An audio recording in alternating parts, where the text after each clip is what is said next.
Welcome back to the Let's Go Win podcast, where we are here to help you be happy, healthy, wealthy, and get better every single day. We're doing a fun series on dentistry. Now, I know some people are like, fun dentistry? That doesn't make sense. I have fallen in love with this industry. I have found it to be so rewarding.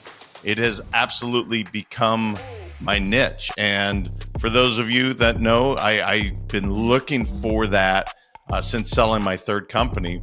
And I fell into it. It found me. However it worked, dentistry has just been this amazing space because these doctors, you guys are so incredible at doing drilling and implants and root canals and all the stuff I'll never know anything about. And yet the sales and leadership side is something that's a challenge, and that's so easy for me. And I love that piece. And then obviously a huge part of it is also just helping with the suicide rate. And I don't like the fact that this occupation is known as having the highest in the United States. As you know, that's how I lost my dad. With all that being said, this series is going to be absolutely incredible. I'm so fired up. Today, we're going to be talking about embracing digital dentistry. And we have somebody that's become a good friend of mine, somebody that I really respect. And he's just a wealth of knowledge. Dr. Christian Yaste is the founder of Valentine Dentistry, an adult dental practice in Charlotte, North Carolina, focused on helping patients find solutions to their dental needs through sedation, cosmetic, and implant dentistry. He is a clinician, mentor, consultant, international lecturer, and author of 2 books. He is passionate about using technology to develop cost-effective options and pragmatic workflows in the dental implant space. I am so glad and happy to welcome somebody who's quickly become a friend and somebody I respect gratefully. Christian, how you feeling, man? I feel great this morning. Thanks, JM. You look good. I got to say, man, you look bright-eyed and bushy-tailed and ready to go. As most of these dentists out there, man, you guys are early risers. You are there to serve early. So today, look, we're going to be focusing on embracing digital dentistry, and that's kind of the opportunities and the challenge. That would be the topic. As I told you off air, we're going to take this wherever it goes. But I guess in the vein of that, let's start with the first question, which really would be, let's start with the basics. When I say digital dentistry, what does that mean to you, and how has it revolutionized the way you practice on a daily basis? I'm really glad you asked that question because the word digital kind of, we get in a little bit in the weeds, I think, with that. And, I just took the time to look it up. There's actually 7 definitions for digital used as an adjective. And it boils down to, I think, in our industry is working with, it's the principles of electronics, and then how we work with that in terms of computerized technology, and that's where digital kind of falls into dentistry as a profession, and it's a really broad term though. And for me, it's about leveraging that technology to create value for my patients and then also for the practice itself. So with 7, my goodness, I didn't know that. I haven't looked up digital. Now I'm going to absolutely check that out. Let's talk about the way it's evolved. Let's take it, I don't know, 5 years ago to today. We have AI, we have so much available to us. I mean, that's not even 5 years ago. That's within the last year. Yeah, it's a big one. But how has it impacted you? Both good, bad, and different. What does that look like when you have utilized some of these tools, or are you using AI at all? Maybe that's the way I'll start. Are you using AI in your practice today? Yeah, I am. Absolutely. There's some really exciting things. I'd love to bring that into the conversation because AI is probably the biggest leap, I think, in dental technology in the last 25 years. And, we've used digital technology since we started this practice in 2001. It started honestly with digital x-rays. So we're at a point where 25 years ago, digital x-rays had just been introduced.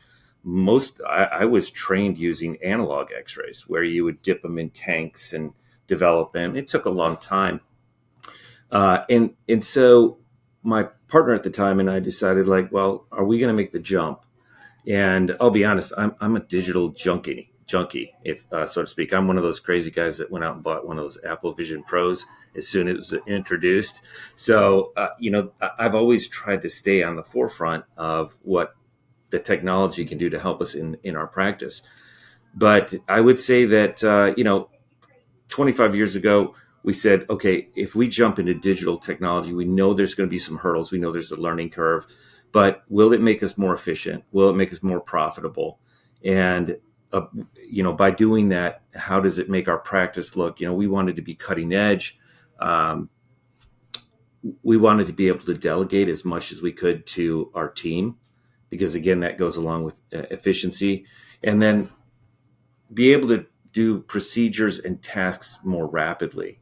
So again, that's an efficiency thing. But yeah, I would say that's where we got started. That was probably the best example of when we had to build this. We started this practice. We had to figure out if we were going to integrate technology and how and what that was going to look like. Yeah, I put myself in your shoes for a second. Obviously, for everybody that listening, I am not a dentist. I'm nowhere near it. I'll never know any of the stuff you do. I just get to ask these questions. But I put myself in your shoes and I say, holy cow. So I started learning however many years ago. And literally, like you said, you were dipping it to get the x-rays. Like I'm putting myself in that photo booth or that lab, that dark room to get these photos. You really have to have, it sounds like, a growth mindset to say, look, I need to be able to evolve and adapt and change. Now, you said I'm an electronics guy. I got the Apple Vision like immediately. So you're an early adopter is what I heard in that. I would not be Yeah. that. But it sounds like to me, brother, if you don't really embrace not all the technology, right? Because I think you probably need to pick and choose because you guys have tools coming at you all the time. I mean, some may help, some may be just an expensive toy. I don't know. But is it just one of those things where if you don't embrace it, you're going to be left behind. You're going to be a dinosaur? Oh, that's a really good question. I don't know that I don't know that you'll be a dinosaur, but you could be taking a chance to be perceived as a dinosaur. And today, dentistry is not the same as it was 20, 30 years ago. I mean, patient perception is really, really important. And if you're not keeping up with the pace of the dentists around you, some of that is dependent on where you're at and what the standard of care is, and who's doing what.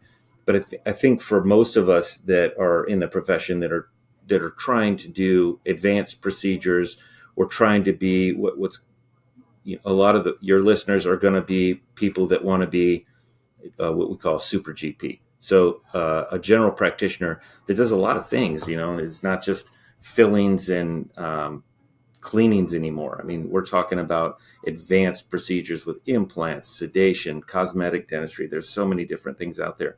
So I think you have to, a dentist has to take that into consideration. Is what's the perception of the technology in your practice, and is it making things better for patients? Patients want to be, they want the technology because they know that shows that, okay, you're keeping up with things, but also that you're trying to do things to make them make it a better experience for them. Yeah, I'm really glad you said that because often it is that simple metric, and that's what I heard, and I mean simple in a very, very kind way. I mean it in the best possible way. Is this making the client experience, the patient experience better? And is it making my job better? And is it making the whole process more efficient? Is that the basics when you look at all this stuff that's being thrown at you? Because man, you guys have microscopes and you guys have crazy fun tools that you get to see all the time. And I think that's what I'd want to know is that, okay, great, you're going to charge me 10, 20, 30, 50 grand, whatever the number is. Why am I going to do this? There's got to be a strong why that it's going to make it so much better for me, the patient. Is that the right way to look at it? Or what's kind of your process to say, yep, we want to bring these tools in, or I think I'll wait? Another great question.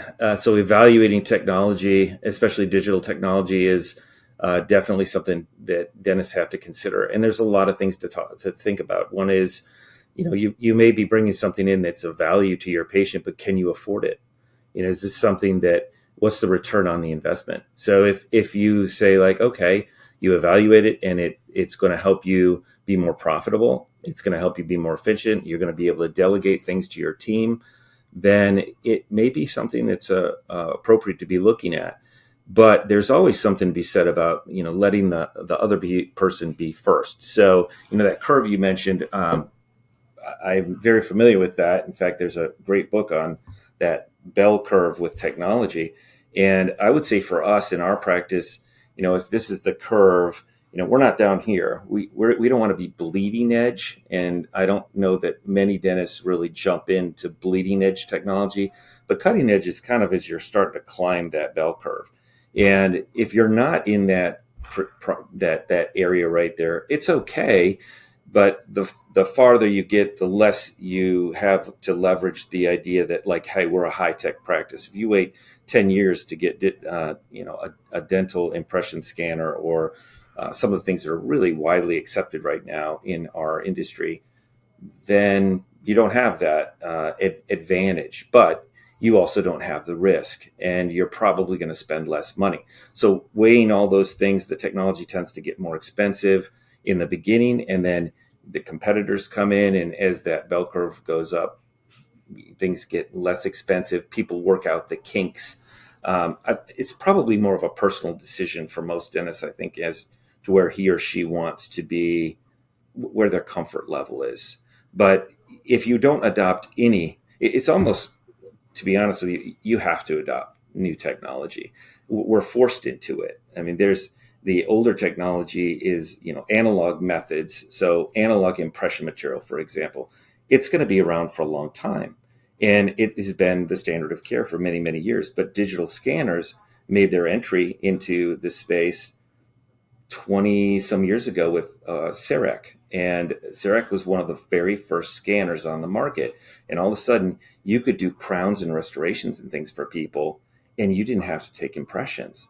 And we were one of the first people to jump on board. As soon as CEREC 3D was introduced, it's like, wow, this is a CAD system, and you can play around with teeth on it. And there was actually AI that was in that, or augmented intelligence anyway. And it was like, yeah, for us, this was the right move. Now, we ended up using that technology for a period of time, and then we stopped, and we moved on to something different. But yeah, I think you cannot avoid certain types of digital technologies that are coming into our industry. You're just going to have to accept the fact that that's the future. So if we were to look back, we're in 2024 right now. If you can put yourself back in 2014, so 10 years, we'll just take that time period.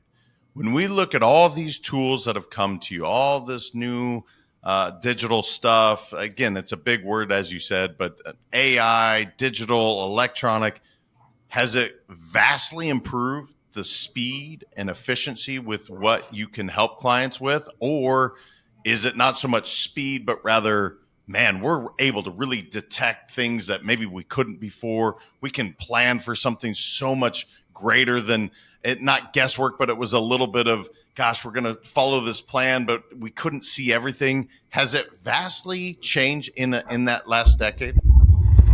Yes. Yeah.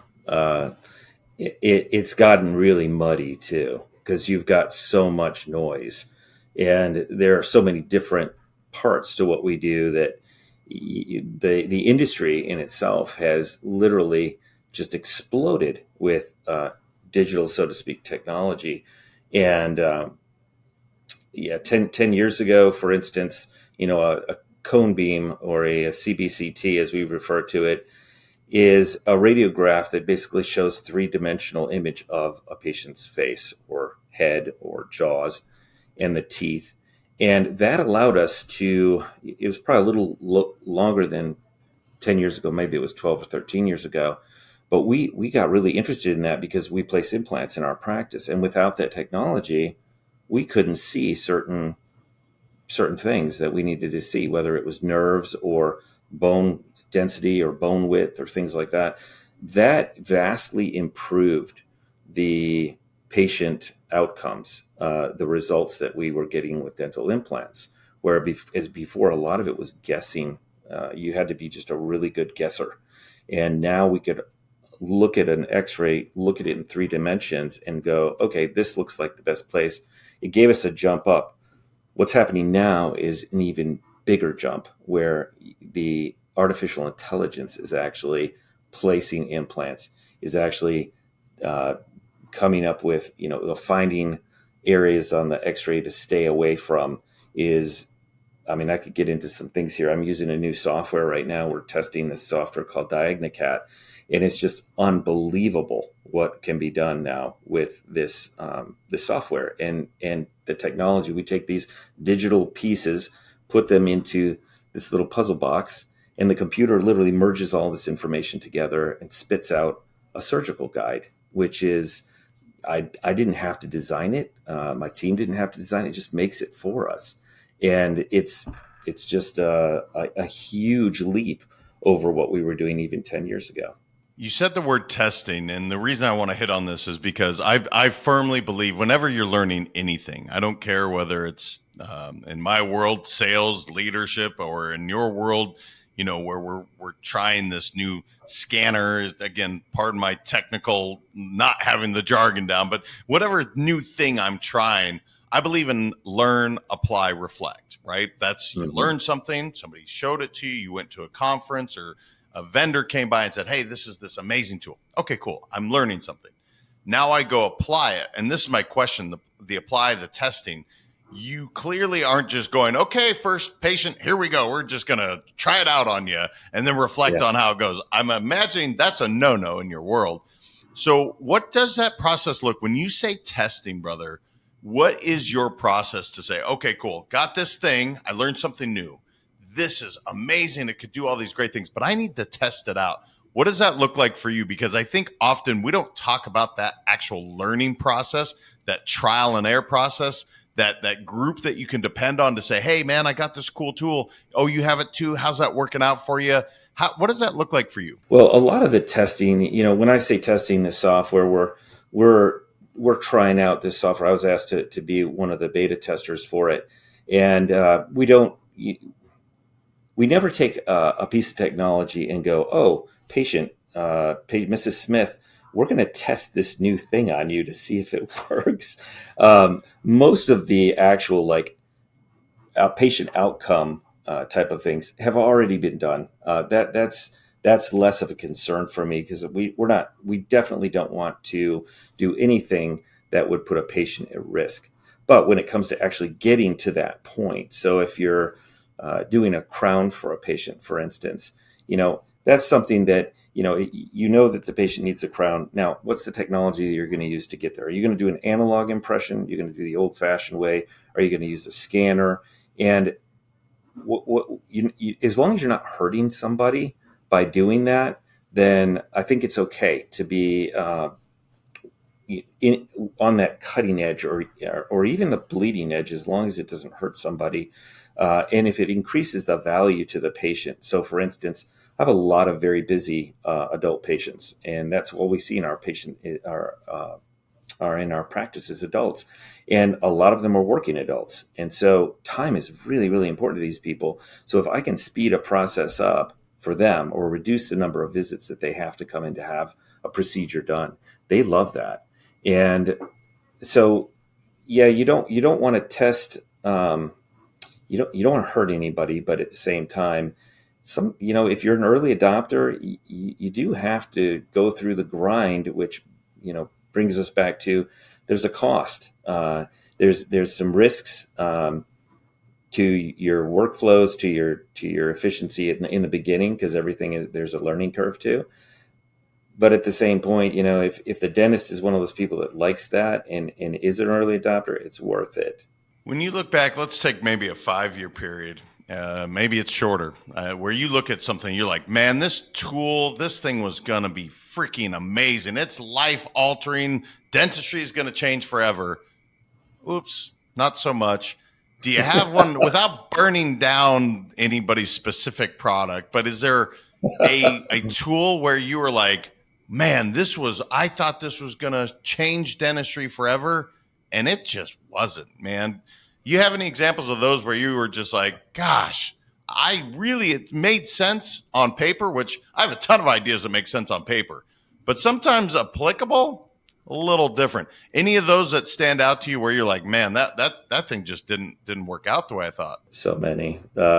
Without getting specific, like you said, we don't want to throw anybody under the bus here, but there are obviously companies out there, and one of the problems in our industries, and one of the problems I'm trying to help solve, is companies tend to develop technology and then ask the dentists after they've done it, "Hey, we want you to use our new widget," and then we look at it and go, "That widget's not going to work," or "That widget isn't going to help me be more efficient or more profitable or provide better care to my patients."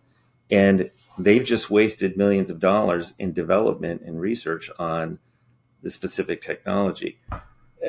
What needs to happen is a collaborative effort between the clinical dentist and the companies to avoid what you're talking about, which is just a waste of time and everybody's money.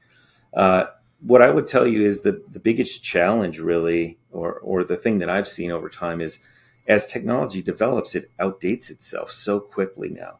So if they developed a new instrument, 30 years ago, you would be able to use that instrument for a while before, it wears out, or, you have to buy a new one, or there's an upgrade or something like that. In today's world, the technology goes out of date so rapidly, like in a year or two, your software may be completely obsolete. So your scanner that you just invested $50,000 in now either needs a software upgrade or even a hardware upgrade. And the industry says, we'll take back your piece of technology for a fraction of what you spent on it, and we'll give you a new one. Or they just throw their hands up and go like, "Oh, you need a new one," or, "Hey, we've got a new widget over here that can do something even better." So that I think is the probably one of the biggest frustrations for doctors in the space that are utilizing digital technology is, man, if we could just keep it long enough to actually learn it and how to use it really well before the next thing comes out. And it's a struggle. It takes a lot of bandwidth to keep up with all the different things out there. When I went to IDS, which is a very, very large international dental meeting, and it's in Germany every couple of years. And this last year was on AI and technology. And I was blown away by the immense, I mean, we're talking 7 or 8 buildings, 3-story buildings full of vendors and companies that were introducing new dental products, new dental softwares and technologies and workflows and all this stuff. And it was just overwhelming. You had to really just pick and choose what you were going to go and spend your time looking at. But yeah, that's the biggest frustration, I think, is not as much on the, I bought this thing and it didn't work, is because it does happen. But the biggest frustration is really, I bought this thing and now it's completely obsolete. Yeah, and actually, there's a book called "The Future's Faster Than You Think" by Stephen Kotler and another individual. I can't remember the name, but it's fascinating. It talks exactly what you're talking about. Because of converging technology, essentially everything that we've seen in the last decade, it's going to be speeded up by almost 100 times because the technologies are coming on top of each other. So knowing that, I want to talk about that overwhelm piece that you mentioned because, again, my backstory and why I'm so passionate about dentistry. It has such a high rate of suicide, one of the largest or highest in occupation in the country. I don't like that. And when I hear words like overwhelm, stress, that's where my head starts to go to really figure this challenge out. Because for those that don't know, I lost my dad 2 years ago to suicide, and I don't want any family to go through that. That's not the subject matter, but just to give a little context. When you say overwhelm, brother, my question is, what is your process to kind of figure out, as you said, pick one or two, or do you have a group that you rely on where you can say, you know what, let me get another set of eyes, whether it be a conference or what's your process look like to say, God, this is overwhelming. literally 3 buildings worth. I can't even. It feels like I'm going through the Louvre for a museum. Like I can't get through this. Yeah. What is your process? Say I don't like being overwhelmed, yet I want to be helping my clients and my patients as best I can. Do you have a specific process to kind of help with that? It goes back to something that we can use in all different facets of our practice, but it's coaches and mentors. I like to take somebody's idea and either go with it and make it better, or I don't want to reinvent the wheel, especially in my practice. And you're right, dentistry is a very stressful job because we are business owners. We have to manage people. We have to be technicians. We have to manage a business, and we're entrepreneurs for the most part, most of us. So there's all these different hats that we wear, and it can be overwhelming, and you have to balance all of that. And it's not going to get any easier, which is one of the things it's scary. Even though we're hearing what you just said about digital technology and how technology is going to make things so much faster, that doesn't always mean it's better or that it's easier. It can be overwhelming. And if you don't have the right people, that you're either a consulting group or individuals, one person that comes to mind is a friend of mine, Paul Fierstein, who's the editor of Dentistry Today, which has been around for years and years and years. He's like the technology guy. And most people who are in this space, in the technology space in dentistry, they know who he is. And he's a wonderful man that, he'll sit down and he does the work for us. So he tries to figure out what's really good. And I usually go to people like that to go, okay, when's the right time to pull the trigger on a digital scanner? Or should I be looking at this, or should I spend more of my energy in this area? And getting that feedback from your colleagues, people that are in the know, that's what they focus on. They're out there. That's really, really important, and not just believing everything that your buddy down the street or your colleague that it's such a cottage industry that we end up just we're in this little bubble with our teams, and we read magazines, some of us, or we read literature.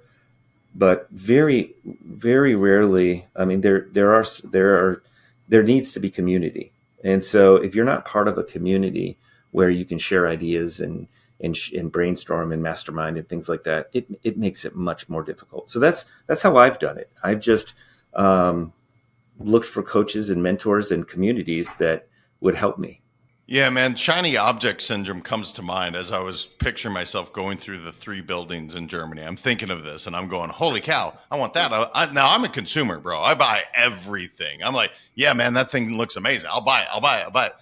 And yet you said earlier, we need to really pick 1 or 2, maybe it's not even that many to really take our practice to the next thing. Now you have a cool sign behind you, and I'm curious if this comes into play when you're making these decisions, because I can see the vision, and then I can see just behind you. Maybe you can talk about that. I'm a little familiar with this, Christian, but I want the audience, because it's kind of hard to see it a little bit on my screen.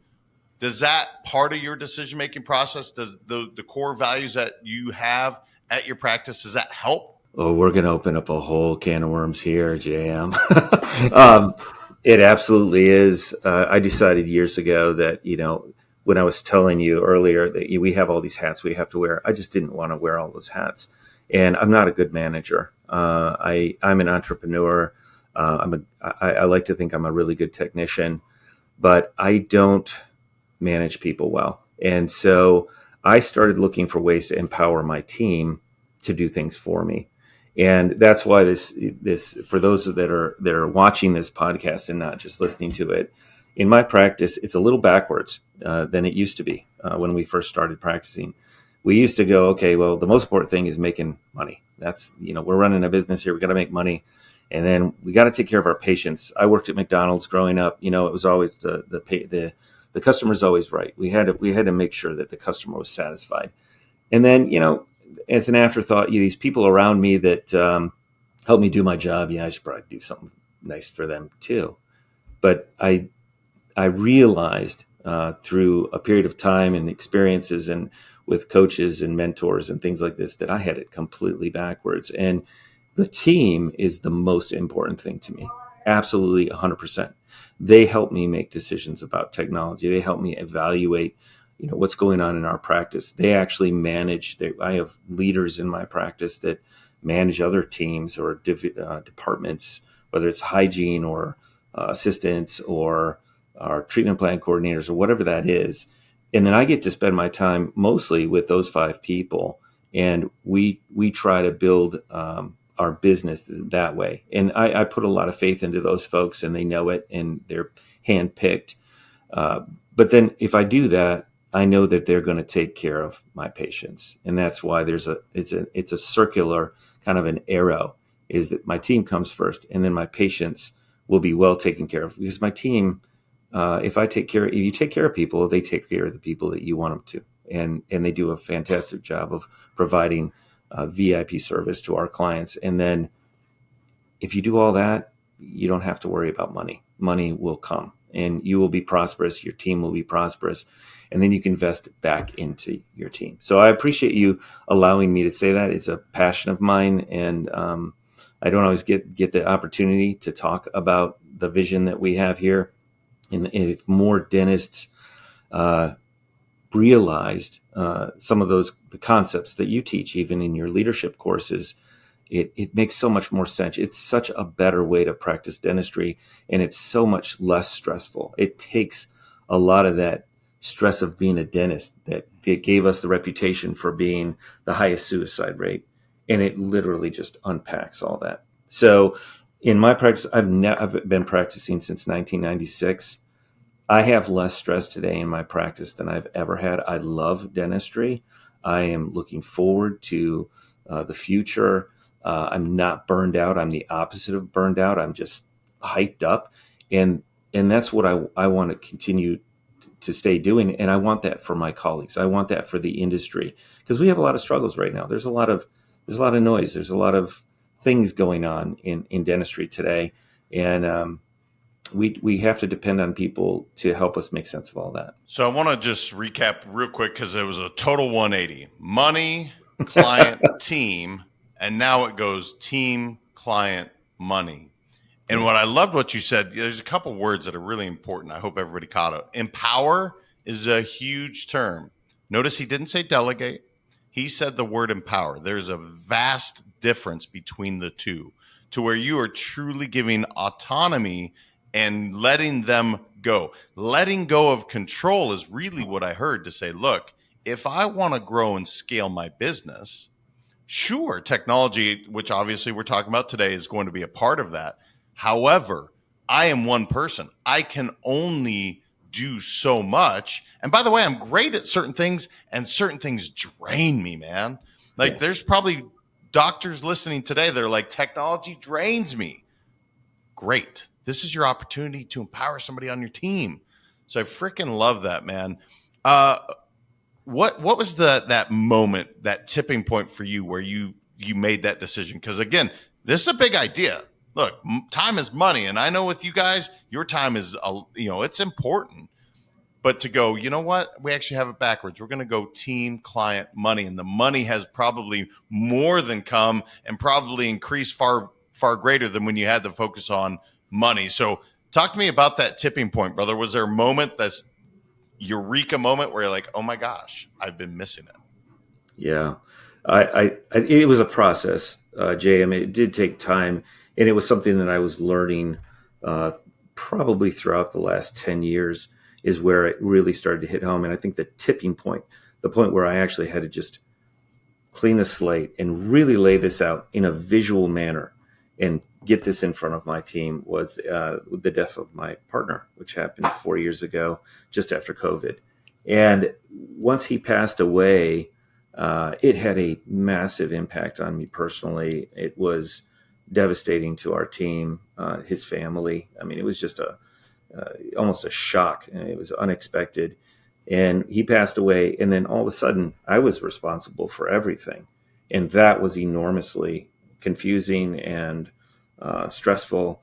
And I thought, I can't do this by myself. I need help. And I I reached out to my coaches, I reached out to my mentors, I reached out to my team, and I said, you know what, if we want to continue down the path of being successful, and I want you all to be successful, not just me, let's come up with something that really makes sense. And that's when we really hardcore got into this whole thing. We had values, core values, aspirational values, all those sorts of things in our practice. We have a mission statement we've had for years and years and years, but the vision was unclear. And now my whole team knows exactly where we're going.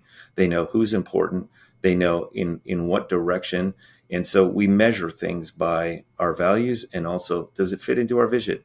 Is this something that's going to make our practice better because it's a team first thing, or is this thing that just, money, or is this thing just going to, help our patients and it's not going to help our team at all?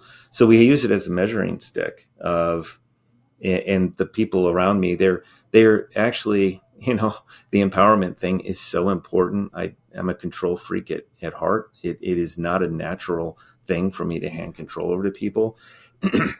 Dentists are notorious micromanagers, as you know, and I was too for many years, until I realized this concept. And now I have so much less stress, but it is a struggle. There's scarcity involved.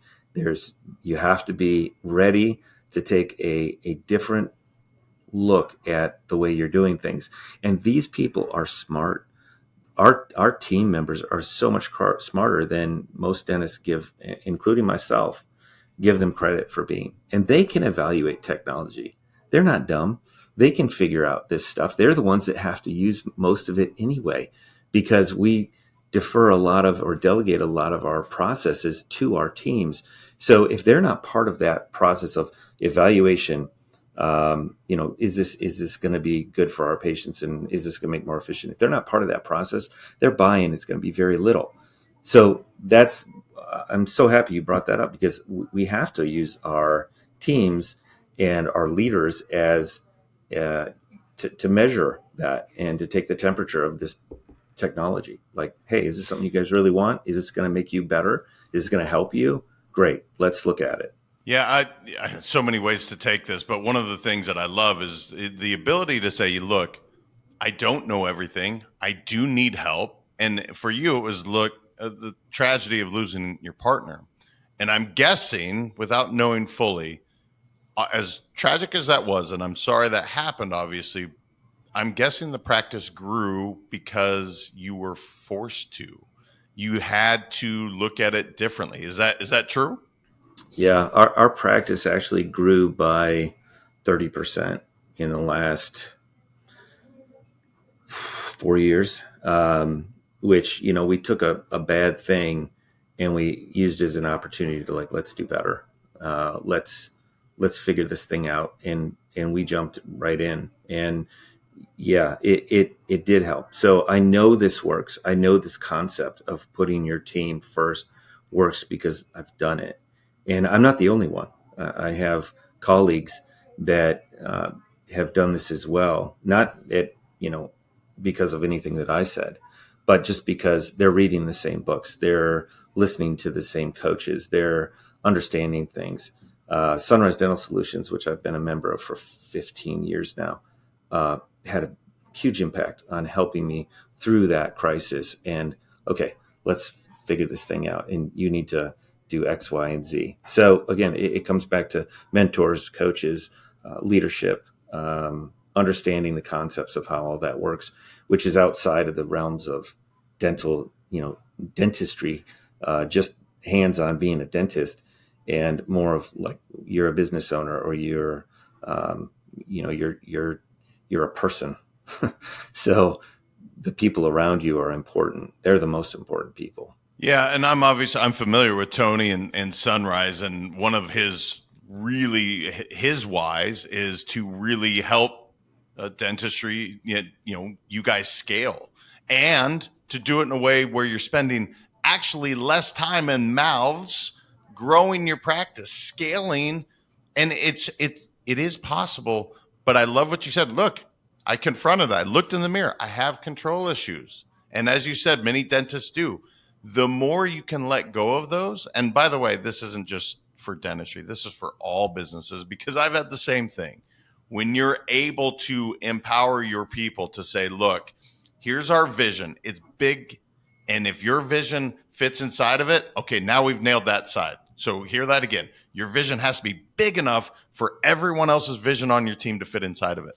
Now, Mm-hmm. if that's the case, let's let go. And you heard Christian say 30% after going through something that was horrible, losing a partner that's never easy. And yet we got a little bit better because I had to. I think that's the beautiful thing about tragedy. I want to ask you, you said there's a lot of noise out there. And I'm curious, what does that noise look like, man? Because noise is not necessarily profitable. Noise is not necessarily helpful. And it's certainly, when I think of, again, eliminating stresses, trying to make your lives more simple, which is really my gift, is to make things simple. I don't like noise when I hear that. What does that look like, man? What are y'all dealing with? Well, in the industry, there are a lot of things happening. So there's a big movement right now to form group practices or join dental service organizations. And I'm not here to say that it's good or bad. I'm just saying, like, it's a big change. 25, 30 years ago, we were practicing as 80%, I think, were private practitioners. Now that number is supposed to be. I was listening to a very well-renowned dentist, Dr. Gordon Christensen, just the other night, and some of the statistics he was quoting about where dentistry is headed is we're looking at 70 to 80% in the next 5 years of practices won't be owned by dentists. They'll either be owned by corporations or they'll be owned by dentists that runs multiple other dentists. So that's a noisy spot right now. But probably the biggest noise for me, anywhere, the challenge, social media and marketing and figuring out how to best provide care for your and attract patients to your practice. That's that's changed so much since 2001 when we first founded this practice. We got on the radio and we did a couple of, we were in the yellow pages.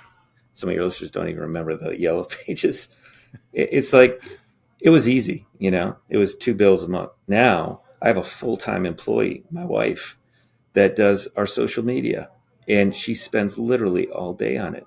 And my doctors that work with us, they're working on this stuff, and it takes you away from some of these other things. It's like an additional thing that you have to do now, and that's why dentistry is not going to get easier.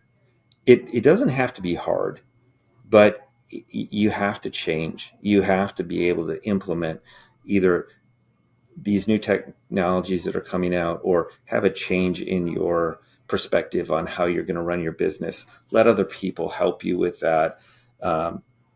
Figuring out how to be profitable in dentistry is so much different than it was, because, again, we used to just, everything was on paper, and we, put patients into a big book and they had their appointment. They came in and they did their thing and that was it.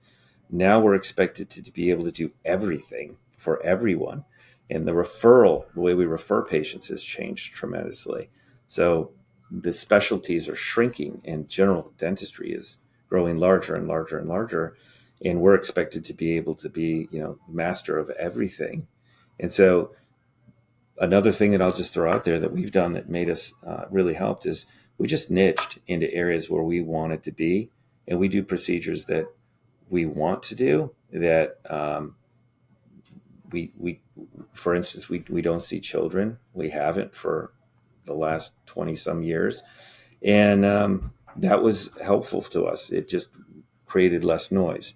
But I think you really, to differentiate yourself and to be successful in dentistry now is a much bigger challenge than it was when I was coming up.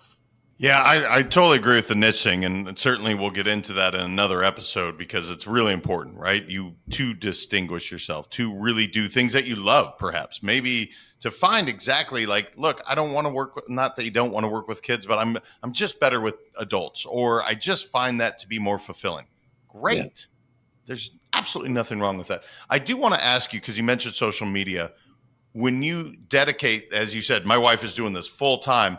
What is the purpose? And I mean that, I know that sounds silly, but really, often I see people in business, they'll do social media, but they're not clear why. This is exactly why I'm doing social media because I want to tell our story. I want to grow our practice. I want whatever the why is, doesn't matter. What is it for you guys? Why is that so important that you have a dedicated employee to it? Again, we want to be seen as a practice that keeps up with technology. We want to be seen as a practice that is forward thinking. But the social media for us, we ask that question, and the reason that we do it is I'm a big believer in educating people, not necessarily as much in my practice, but on the outside. And that's really what people do all the time. If you look at what we're doing with Google, and people know more about dentistry. Some of my patients know more about things that are going on in a specific area of dentistry than I do. They'll come in and say, "Hey, did you see this new thing that you can put between your teeth and it makes?" And I'm like, "No." Uh, and they're seeing it on social media. They're seeing it on YouTube or uh, the internet or all these platforms out there. So it's a way for us to educate patients on, hey, this is who we are. This is what we do. This is the type of procedures that we can do to help you. And then when they come in, then we talk more about ourselves. And that's a little bit opposite approach to contemporary or traditional advertising and marketing is like, oh, tell people how great you are. If you think about the yellow pages back in the day, it was a big page of a list of all these things that I could do and, how great I am and how many initials I have behind my name. And that was supposed to impress people. And they would come in and do whatever you told them to do. What really people want is they want to find out more information, and they want it from an expert. They want to know, well, do I need this, or is this something I should be thinking about? And if I can provide that information, or my doctors or my team can help give them a reference of like, maybe you're a good candidate for this, and this is what it's all about. Let me show you how it works. When they come in and visit us, they already know that we're the experts or that we know what we're doing or whatever that the case may be. So that's how we use it is a tool to educate, as a tool to basically show people that we're just normal people. Like we have to like to have fun, and we're not stuffy, and it's a non, our practice is a judgment free zone. We don't judge people. A lot of our patients come to us, they haven't been to the dentist in 20 years, sometimes longer, and they don't know what to expect. They're expecting, this old dentist, male or female, to take this giant needle and jab them in the gums and hurt them and all that sort of thing. Dentistry isn't like that anymore. So it's a matter of choosing, like you said, like how am I going to use this social media technology? How am I going to use that? What do I want it to do for my practice?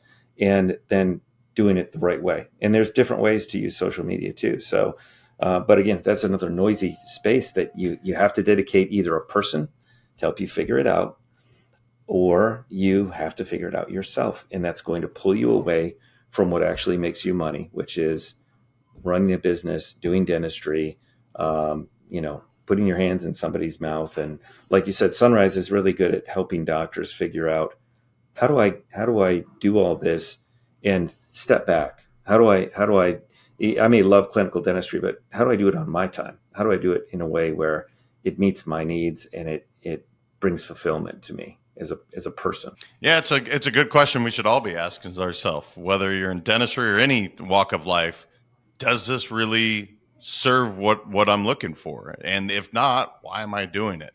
Brother, I Yeah. could ask you questions for days. I guess I'll leave it and start to wrap up to say thank you, first off. Secondly, is there anything I didn't ask you that you want to make sure we leave the audience with? And thirdly, if people want to connect with you, they're like, God, Christian's awesome. I want more Christian in my life. Where can I find you online? The easiest place probably is just my Instagram, which again, I do it because I feel like I'm obligated to now.